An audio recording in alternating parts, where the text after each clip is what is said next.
Assalamualaikum warahmatullahi wabarakatuh. Alhamdulillahirabbil alamin. Assalatu wassalamu ala Rasulillah wa ala alihi wa sahbihi wa mawala. La haula wa la quwata illa billahil aliyyil azim. Pada kesempatan kali ini, kami akan menjelaskan teknik preparasi nanopartikel kitosan melalui metode gelasi ionik dengan penambahan tripolifosfat sebagai cross-linker. Pada mata kuliah bionanoteknologi ini, kami ucapkan terima kasih kepada dosen pembimbing Profesor Dr.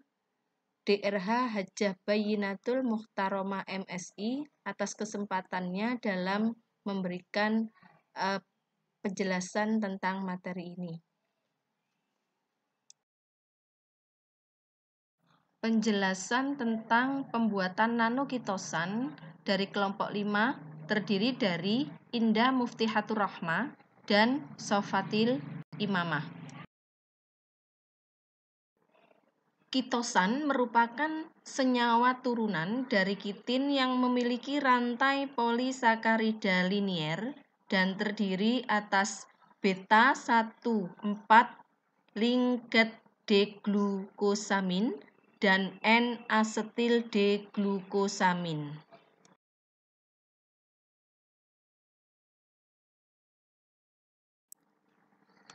Kitosan kita temui banyak terdapat pada cangkang dari jenis Arthropoda, yakni udang-udangan atau kulit pada kepiting.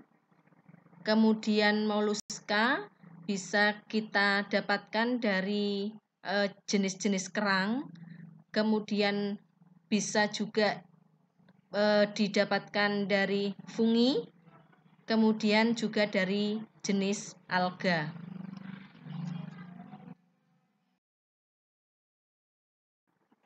Dalam video kali ini kami akan mencoba menjelaskan tentang pembuatan nanokitosan yang dilakukan dengan menggunakan teknik sederhana yang prosesnya lebih efisien untuk memudahkan dalam pembuatannya. Nanokitosan ini digunakan dalam bidang farmasi, biokimia, kosmetika, industri pangan, dan industri tekstil. Dengan berbagai manfaat ini, maka banyak modifikasi untuk nanokitosan dilakukan secara kimiawi ataupun secara fisik. Manfaat kitosan itu sendiri dapat digunakan sebagai adsorben atau sebagai penjernih air, kemudian juga bisa digunakan sebagai koagulasi atau pengawet, juga digunakan sebagai pengemulsi, penebal emulsi, dan digunakan sebagai pengkelat edible coating. Nanopartikel kitosan adalah kitosan dengan ukuran partikel di bawah 100 nanometer. Jadi ukurannya sangat kecil sekali. Kemudian, fungsi dari nanopartikel kitosan dapat digunakan sebagai antibakterial untuk sebagai zat yang dapat meningkatkan efektivitas obat dalam tubuh atau juga bahkan dijadikan sebagai drug target and delivery system. Dalam pandemi COVID ini, nanopartikel kitosan dapat digunakan sebagai antibakterial dan digunakan sebagai hand sanitizer. Biopolimer kitosan dipilih sebagai material nanopartikel karena memiliki sifat biodegradable dan biocompatibility yang baik sehingga tidak memiliki efek samping pada tubuh manusia saat digunakan sebagai material kemasan makanan. Jadi selain sebagai antibakterial, Biopolimer kitosan dapat juga digunakan sebagai material kemasan pada makanan. Jadi sangat banyak fungsinya dari kitosan ini. Dalam slide ini kami akan menjelaskan keuntungan dan kekurangan pada metode gelasi ionik yang akan digunakan dalam pembuatan preparasi nanokitosan ini. Yang pertama, keuntungan dari metode gelasi ionik adalah metode ini sangat sederhana, kemudian dapat dikontrol dengan mudah karena tidak melibatkan surfaktan, juga agen cross-linking yang berbahaya. Akan tetapi, kekurangan dari metode gelasi ionik ini adalah hasil dari nanopartikel kitosan memiliki tingkat keseragaman yang sangat lebar dan kestabilannya kurang baik. Bahan utama yang digunakan dalam pembuatan nanokitosan ini adalah hasil isolasi dari limbah cangkang udang. Bahan-bahan yang digunakan dalam pembuatan nanokitosan ini terdiri dari NaOH 20%, NaOH 50%, HCl, H2O2 15%, aquades, etanol, dan asam asetat. Sedangkan alat yang digunakan adalah gelas beker, gelas ukur, pipet, timbangan digital, saringan, magnetic stirrer, spray drying, homogenizer, ultrasonik. Pembuatan nanokitosan melalui 3 proses tahapan. Tahapan yang pertama adalah deasetylisasi kitin. Tahap yang kedua adalah reaksi degradasi kitosan. Dan tahap yang ketiga adalah preparasi nanopartikel kitosan. Tahap yang pertama adalah tahap deasetylasi kitin. Dilakukan penimbangan 100 gram kitin dari hasil isolasi, kemudian dicampurkan dengan NaOH 50%. Dipanaskan sambil diaduk dengan magnetic stirrer pada suhu 125 derajat Celcius dan ini dilakukan selama 120 menit. Proses yang kedua yaitu reaksi degradasi kitosan.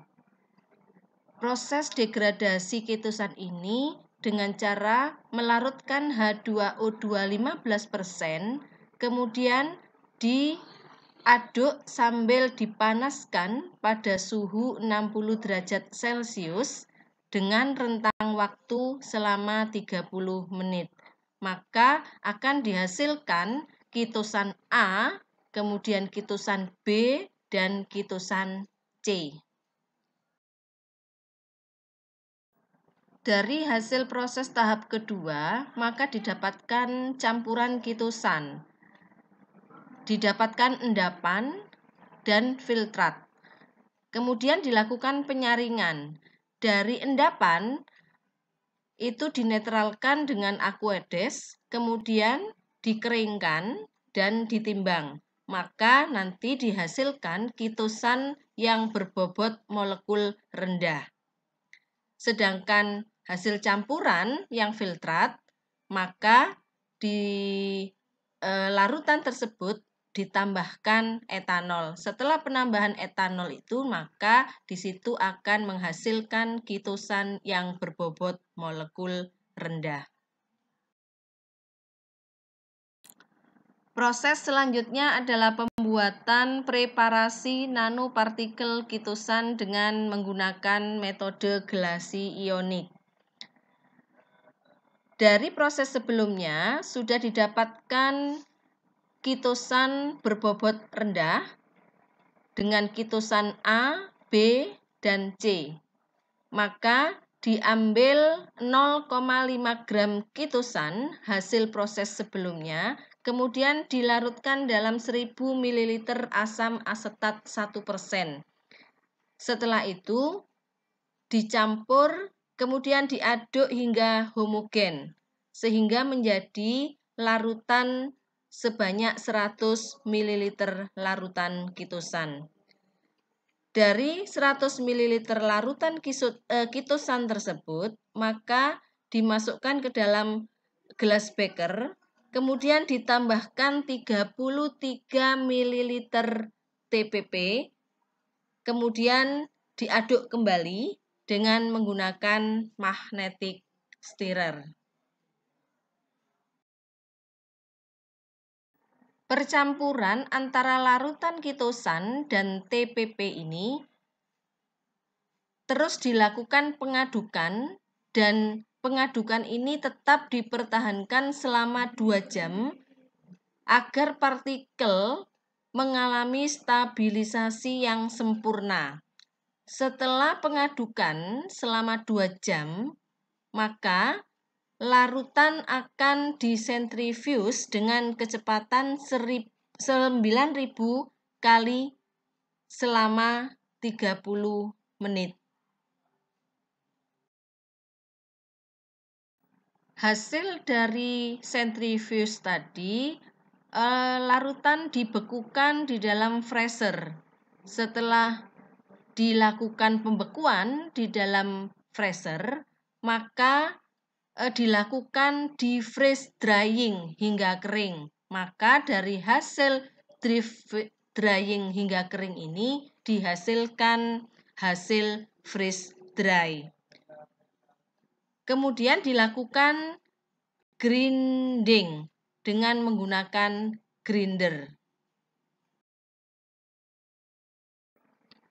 Dari hasil grinding tadi, maka dilakukan proses selanjutnya, yaitu penggerusan dengan menggunakan mortar. Setelah dilakukan penggerusan, maka disitulah nanopartikel kitosan dihasilkan. Setelah nanopartikel kitosan dihasilkan, maka bisa dilakukan dikarakterisasi dengan menggunakan uji FTIR, PSA, dan SEM.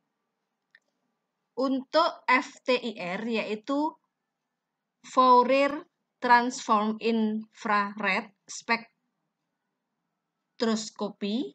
Kemudian untuk PSA yaitu Particle Size Analyzer. Kemudian SEM yaitu dilakukan scanning elektron mikroskopi. Demikian proses pembuatan preparasi nanokitosan pada limbah cangkang udang. Terima kasih. Wassalamualaikum warahmatullahi wabarakatuh.